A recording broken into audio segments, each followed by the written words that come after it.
Psychological, pangatlo yung financial, pang-apat yung sexual, at pang-lima po ay yung marami na klase ng abuso. Ang physical abuse, ano po yun? Nakikita po natin, pag sinampal kayo, mamamaga, tinurok, o kaya inuntog, mga ganun po, yung nakikita lang po natin physical.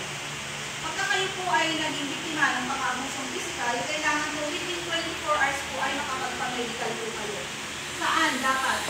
Sa public hospital. Yun po ang tatandaan ninyo. Physical abuse, kailangan po public hospital. Yun lang po ang pwedeng makuhanan po ng medical legal. Hindi po siya pwede sa private. Bakit po?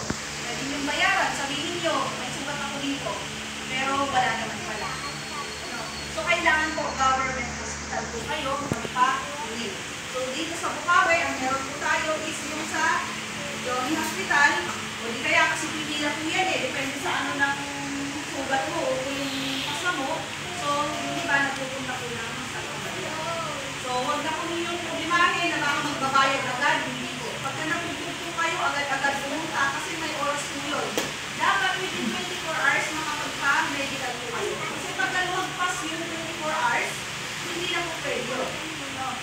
Kasi may iba, nabugbog ngayon, tapos sa Sabado pa naisipang magpa-medical. Wala na, lagpas na po yun. No?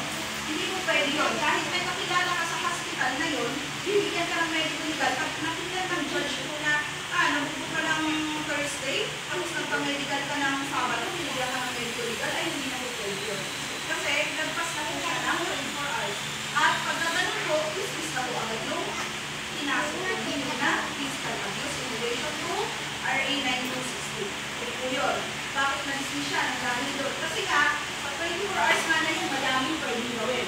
Kung na pag lumagpas pa, minsan, nagdadulas ka doon, iyagagdag ko yun sa ginawa ng asawa mo sa'yo. Kaya ginawa rin mo kasi silang palita. Ika naman, pinagkakan. O kaya, pinagulong doon para dami-dami. Hi ka, hi. Minsan kasi, pagka pinatagal mo, syempre marami yung nangyayari yan. Na hindi naman kasama doon sa mismo ginawa sa'yo ng pinakasulong doon dito. So, dapat, physical injuries or physical abuse in relation to our injuries po dapat within 24 hours na magpa-medical para mabigyan po kayo ng medical. Ngayon naman po, kapag sa mag-asawa, kung makikita po ninyo yung mga iba or may narinig kayo, pinasuhan niyo yung asawa niya. Pero ang naging kaso is like physical injuries na ibig sabihin yung below 9 days, gagaling po yung sugat niya. Kung sinampal ka lang, kaya inuntog ka lang doon, pero napabuhol ka, pero ang sabi ng doktor, less than 9 days, gagaling na yung isa. Ang nagiging piyansa niya, invest na 80 to 100,000, mataas, ang naging piyansa lang is 3,000. Bakit? Slight physical injuries lang. Kaya gano'n, alam naman ninyo na yung kapit-bahay ninyo na yun, laging binubugbog ng asawa, sinasampal mo ang pananakit. Bakit gano'n ang naging kaso lang, slight lang. Kasi, si nanay, nagpunta lang ng hospital kung kailan, ano lang yan, isampal lang. Doon lang siya napuno. Pero nung time na binubugbog na siya, may mga sugat talaga siya nakikita, hindi siya nagpapamedical. Kahit sabihin po yun sa akin na paulit-ulit kayo binubugbog, sinasaktan ng asawa niyo, pero wala kayo nakikita sa akin medical legal, wala po kayo dito pa kayo nakas. Naintindihan po natin. Kasi minsan binubugbog na ako lagi, ito yung fitness ko. Pag wala pong medical na may pakita, wala pong kaso. Kaya sa mga asawa na mahal pa din yung asawa kahit anong ginawa sa kanilang pananakit, hinahayaan pa din sila, may mag-isip na po kayo. Pwede naman po kayong magpunta sa ospital, lalo na pagka-dugo na yung sugat nyo. Linis ninyo, palagyan ninyo ng gamot, para may mainom kayo. Tapos hindi naman kailangan na kukunin ninyo agad yung medical legal ninyo. Pwede nyo ipunin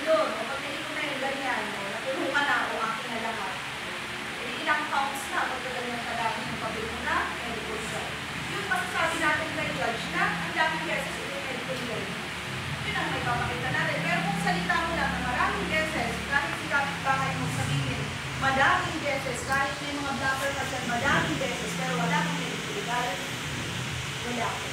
Kung ano lang yung makikita mo sa araw na yun lang po ang ibibigay natin. At pagka-slight physical injuries lang, mababa lang po ang kasi may iba bakit ganun? Sabi mo, 100,000 nagpiyan sa 3,000 na. Hindi kasi ganun ko na.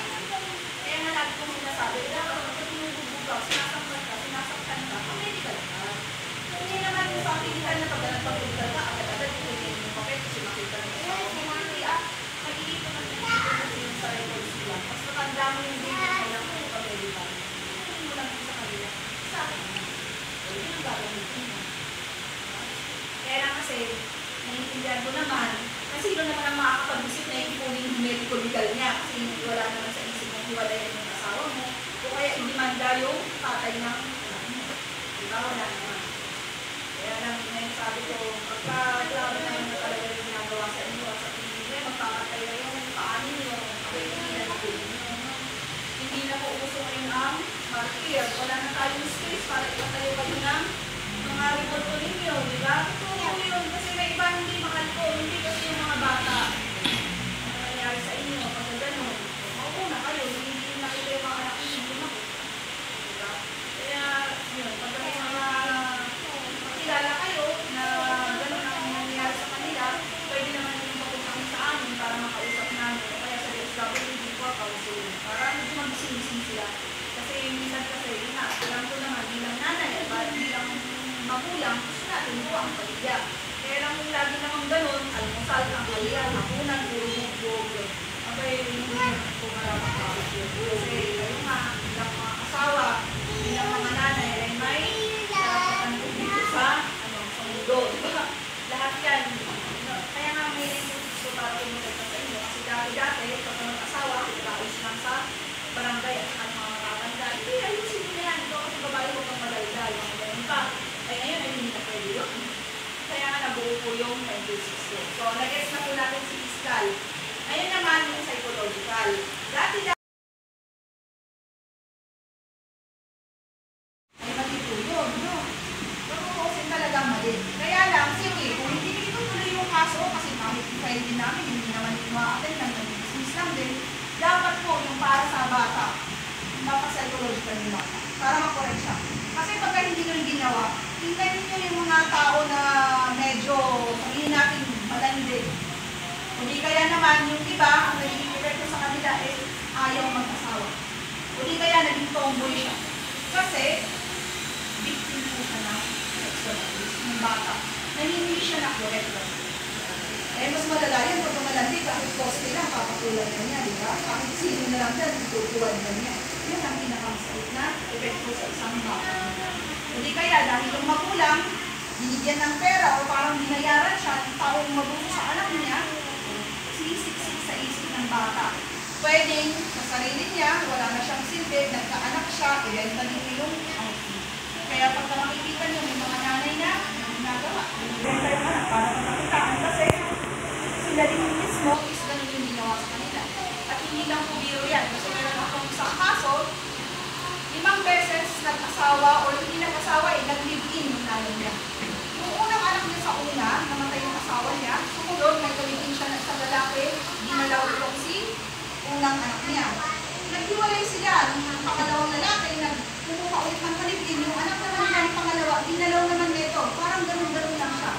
Tapos, kung malaman ng nanay, walang ginawa, anak niya, pinapunta sa family ng tatay, o di kaya, nilagay dun sa lola.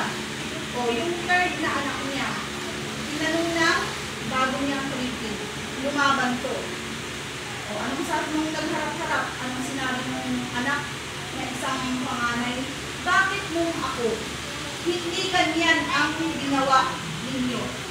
Tapos kami yung inaano niya, o di kaya yung barangay siguro, kasi isang barangay lang din sila. Bakit nung ako hindi ganyan? Ngayon ginaganyan niyo yung mama ko, ganito, ganyan. Gumanon siya. Ay sabi ko, ibig sabihin, gusto mo din ako, anong naranasan mo? Anong naranasan mo dyan na pang-aabuso is maranasan ng kapatid mo? Di ba parang may something na kaya, ibig sasabihin niya, ay sige, pakulungin niyo yan, dinalaw niyo yung kapatid ko kasi nagdugo mo mismo. Pero bakit ang naging tanong niya, bakit ganyan ako, hindi naman ganyan. Ganun ang naging sagot niya. Kasi yung pang-aabuso sa kanya noong bata siya, hindi na-address. So parang ang ano niya, ang gusto rin niya, kasi may mga ganun tao, pero iba-iba naman tayo. Kaya lang sa kanya siguro, nangyari sa akin, dapat mangyari sa'yo. Parang sa kaibigan natin, yung mga kabataan natin, nabuntis na nauna, ay may papakilala ko dito para mabuntis din, para dalawa kami, mabuntis ng maaga. Parang naging ganun. Pero dapat, siya, nabilang kapatid, siya ang puprotekta dun sa ano nila, sa kapatid nila, kasi naranasan niya kung paano maabuso, naranasan niya kung paano makapiya, naranasan din niya kung paano pangginan ng nanay niya. So dapat, yun nga, ma-address po natin yun, pagka may mga ganun nangyari sa pamilya natin. Alam ko, napakahirap kasi noon na hindi talaga nabibigyang pansin yung mga ganun, lalo na pagkapamilya ang gumawa, ang ginagawa lang, lumayo ka na. Huwag ka ng ano, mas okay na. Parang okay na lang dun sa biktima. Parang sa tingin mo kasi malakas ang loob. Pero hindi. Sa panahon ngayon, mula nung nagka-pandemic, yung mga bata, kunting kahit pinagalitan mo lang, o di kaya tinanggihan mo, hindi mo nabihan ng gusto ang ginagawa. Magbibigti, maglalaslas, lalayas. Diba? Kaya madami tayong isip kasi maraming naglalayas. Yung isang kaso, Santa Maria, hindi pinayagan o nakahiya siya kasi nung pumunta yung crush niya o yung naniligaw sa kanya hindi pinapasok ng ulam. Parang nakahiya siya. Kinabukasan nakita sa kwarto na kanya. Totoo yun. Kasi yun na, parang sa ating mga magulang, yung ano natin sa mga anak natin, dapat open yung community. Parang same as lang din kasi yan sa mag-asawa. Tulad nga nung sabi ko, may sasabihin sa'yo, sagutin mo, pwede mo naman sagutin. Hindi naman kailangan na pag sinabot mo, sumisigaw ka. Ang anak, ang relasyon ng anak at relasyon ng mag-asawa, ganun lang yan. Dapat open yung communication nyo. Hindi dapat yung sinasarap yun. Kaya nagkakaroon ng conflict kasi minsan ayaw natin magsalita kasi baka makinig, baka masaktan na. Pero sabi ko nga, di ba bago tayo magpakasal, mag-counseling. Pero hindi naman kasi lahat nagpapakasal. Pero dapat kahit mag-meeting kayo, magpa-counseling kayo. Kasi minsan yun po ang kailangan. Kasi hindi na open. Parang kasi ang nangyari, gusto ko to, gusto mo yan. Pero pagka nag-open kayo ng mga problema o gusto niyo sa buhay, hindi pala niyo alam kung pala ang gusto niyo. Iba yung gusto niya sa iba ang gusto. Depression.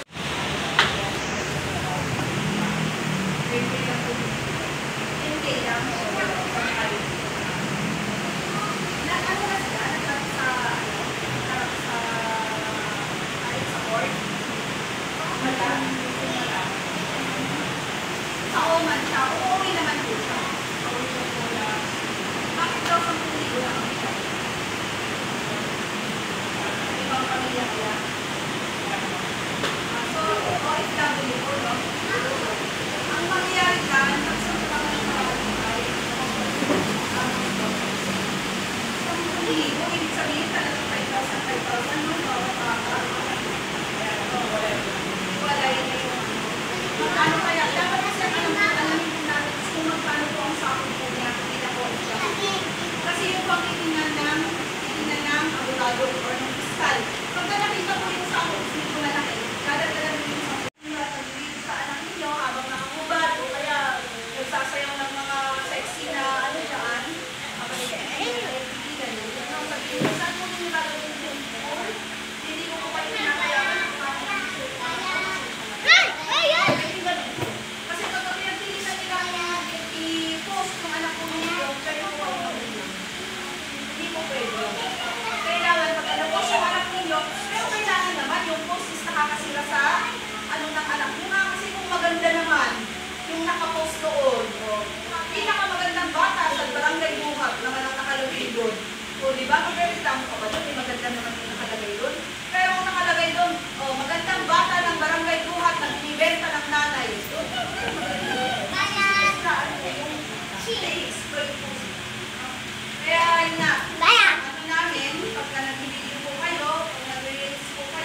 lang kasi uso ang AI ngayon. No, may kaso din po yun. Kaya yung laging inaano namin, bago ka mag-post, bago mo ilagay sa Facebook mo yung librado na yan, hindi naman ikaw ang subject. Dapat talamin mo, magpaalam sa tao. Na i-post ko ito. So yun yung sinasabi ko kanina, pagpasok ko, sabi ko yung mga nakapost ko siya sa Bukawi Alpis para kung may pakita, naging-iputan namin ko yung buong barangay ng Bukawi ang mag-share kami ng mga bagay kung paano natin naiwasan yung mga anak natin at tayo mismo maging mga ng pang-aawis. Ito po yung mga nakalagay ko doon. Kasi minsan kasi may mga iba yung ginagamit na sa kanila din naman yun. Ginagawa kasi ng kwento. Iba-iba pa, malalaman naman din yung pagka na-offend kayo kasi sa isang post, may yung nireklamo or kaya sabihin nyo para matanggal ko yung video nyo. Tsaka yung mga anak ko ninyo nagseselfon. Kasi minsan kasi pag-abisi ko ka naman tayo para mag-ibig ka o kaya ginagawa kayo o manood ka muna. O minsan may nanood ng anak ninyo, yung pala at siya kung ano ang nagsisend. Kasi ang pinakabago kong nagiging client na mga ganang kaso sa may ka-chat siya, akala niya, classmate niya, nag-send lang siya ng picture nila, ng mga kawan nilang mubag. Hanggang sa sumunod na nangyari is nakabukakan sila. Sumunod na nangyari, bigin na namin nilalagay na kung ano-ano sa ari nila. Diba? 7 years old, alam ba niya yun? Nalilibugan kayo? Alam ba niya yung ano yun? Diba? Hindi. Yun ang epekto ng akala niya, classmate niya yun kasi ang nagsisend sa kanila is baka nila katawan. Ang sinisend sa kanya, ay may galing din siya na-send. Kasi na-curious ang pagkura ng ganito mo, o may mga ganun, mga teenagers yan na kikita nila yun. Nag-send siya. Hanggang sa i-blackmail siya, ala, ipapasa ko yung picture mong sa mga motor, ay i-send ang video na ganito. O paano nalaman ng nanay? Kasi yung anak niya, dati-dati naman, yung paglaro sa labas, may natutulong sa kwarto. O minsan, pinuksan nilang bigla. Nakita niya, nakabuka ka yung anak ko. Nakapasukan na ako to. Dito, video ka niya, nakalagay yung video. Kaya nagtaka kayo nanay, paano niya nagawa yun? Nakatalo yung ang talaga yung cellphone. Para makuha na siya habang ginagawa din sa idyong pinapagawa mo. So yun po yun. Paggamit ng asang gadget ng anak natin, dapat pinagsakin po natin at sabihin natin kung para po sa amin. Saka pagkabigyan yung anak mo, sabihin mo na ibigay ko sa'yo pero para sa klase. Pag-search mo, hindi yung para kung sino-sino yung ka-chat mo. Saka may karapatan ako, bilang magulang mo, ako ang nagbigay ng cellphone kaya check mo yung cellphone mo. Lalo na sa mga edad na, mga nagdadalaga. Kasi may mga dami-dami account po yan. Akala mo, ano yung ginagawa, yung pala, scam na. Uli naman kaya, yung mag-blackmail. Yung simple, magbigay po natin ng number sa kabila o sa humihingi, di ba? Nakakapin natin kung ano-ano yung magagawa niya, kaya may mga account na nakakapin. So, ingatan po natin yung mga yun. Mahirap kasi, pagka pinabayaan natin na ganun-ganun siya. At saka yun, mabalik tayo sa mga bata, sinasanay natin yung mga anak natin na nagsusunod ng mga sexy, mga reflection. Hanggang sa magdalaga yung nakayaan. Hindi na sila sabihan na pwede kang magsuot ng ganyan pag nasa loob ka ng bahay at walang ibang taong makakita sa'yo. Pag may bisita tayo, dapat nakabihis kang maayos. Pero anong ginawa? Hayaan dito na sa mga suot, lantad lahat. Tapos nababastos yung anak ninyo. Diba? Kasi una pa lang, pagka kasi lumaki na yung mga ito, hindi na natin sila masasagot basta-basta. High school na yan. Hindi na. Sasagutin pa nga tayo eh. Kaya magsimula ko tayo sa mga ganito. Kasi dyan pa lang,